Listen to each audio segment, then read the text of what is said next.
Janji keselamatan yang dikerjakan secara nyata oleh Allah dalam diri Yesus Kristus ini tidak lantas menjadikan Allah sebagai pengendali remote control dan manusia sebagai robot yang secara otomatis mau bekerja sama dengan rencana keselamatan.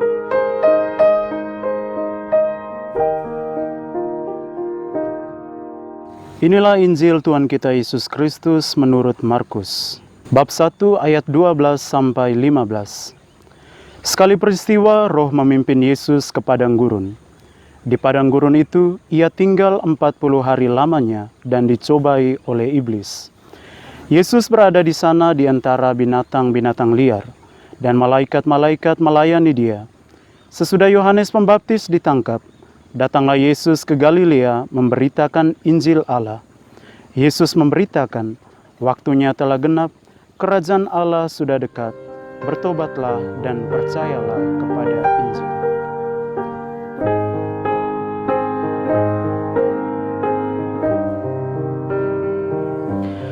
Saudara-saudari para pecinta Karmelitus dimanapun Anda berada, salam sejahtera untuk kita semua. Salam jumpa dalam program kita Aroma Sabda. Mengawali permenungan hari ini, saya akan membagikan sebuah kisah singkat. Dalam sebuah keluarga, ada seorang anak, sebut saja namanya Andi. Andi adalah anak yang sangat cerdas di sekolahnya.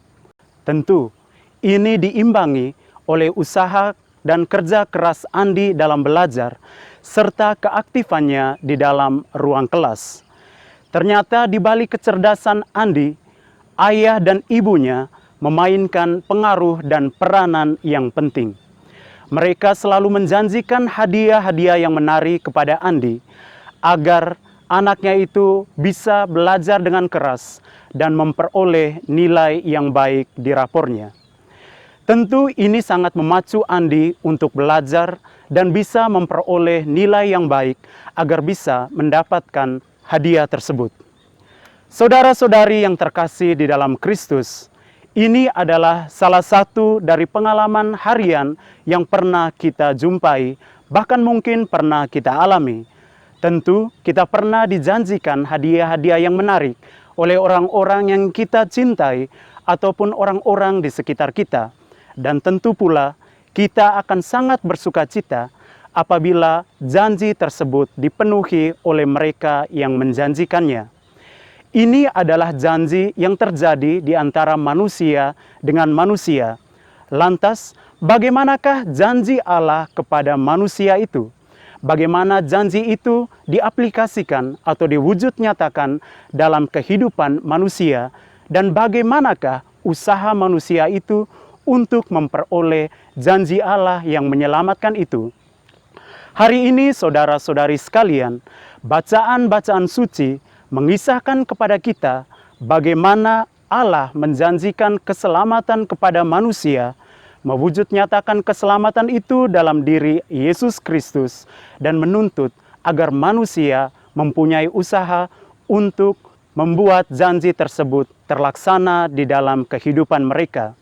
Dari bacaan pertama yang diambil dari kitab Kejadian, kita mendengarkan bahwa Nuh dan keluarganya serta seluruh isi bahteranya diselamatkan dari bencana air bah.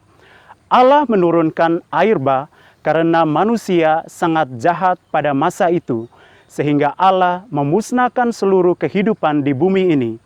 Akan tetapi Nuh dan keluarganya memperoleh kasih karunia di hadapan Allah karena hidupnya sangat saleh dan berkenan di hadapan Allah.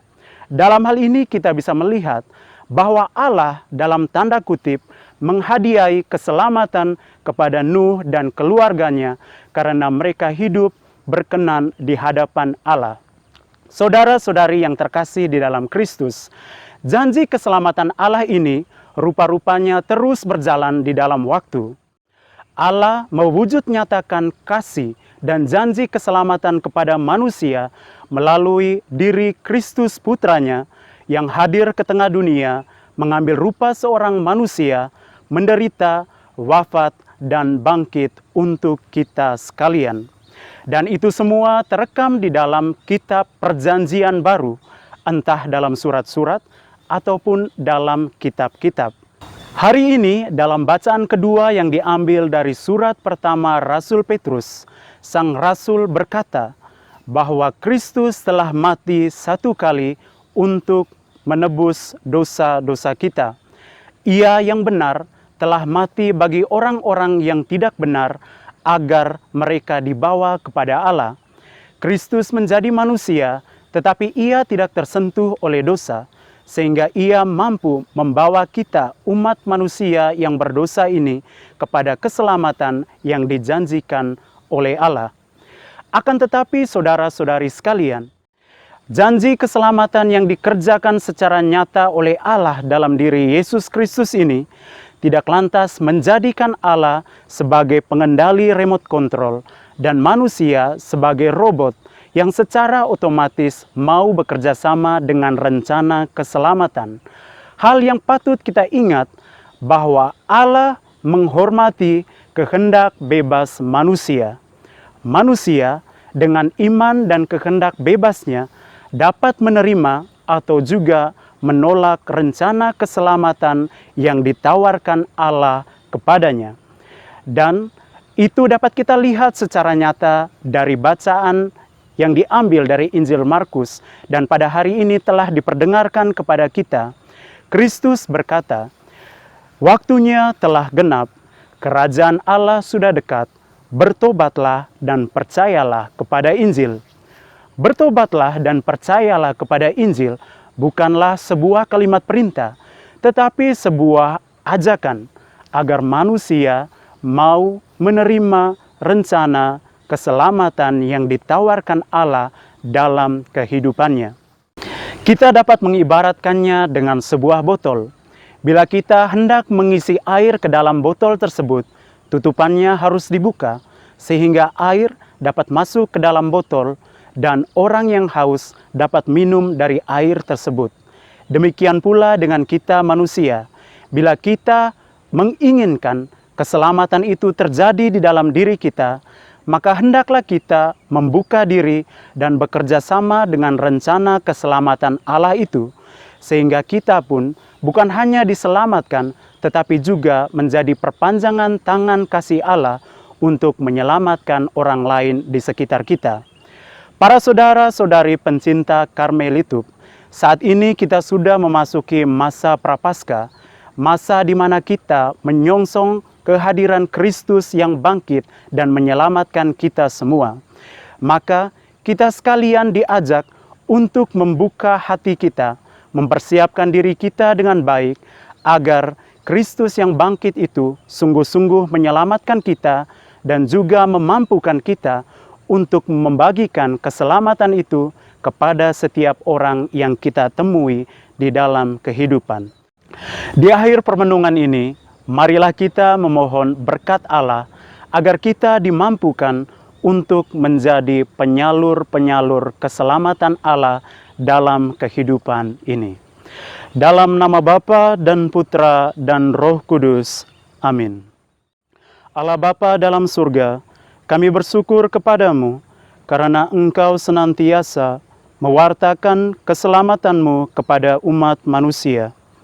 Kami berterima kasih ya Allah, karena melalui Kristus Engkau mewujudkan keselamatan-Mu itu secara nyata.